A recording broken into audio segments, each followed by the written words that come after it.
नमस्कार। हमारे चैनल पर आपका फिर से स्वागत है।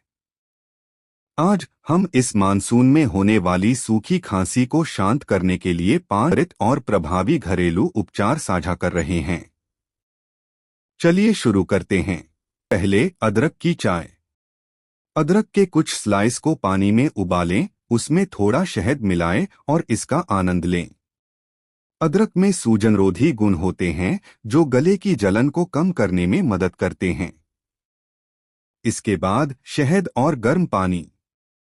गर्म पानी में एक बड़ा चम्मच शहद मिलाएं और धीरे धीरे घूंट घूंट करके पिए।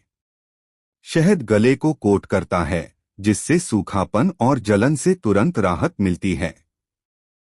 तीसरा, हल्दी वाला दूध। गर्म दूध में आधा चम्मच हल्दी मिलाएं। हल्दी के एंटीसेप्टिक गुण खांसी को कम करने और गले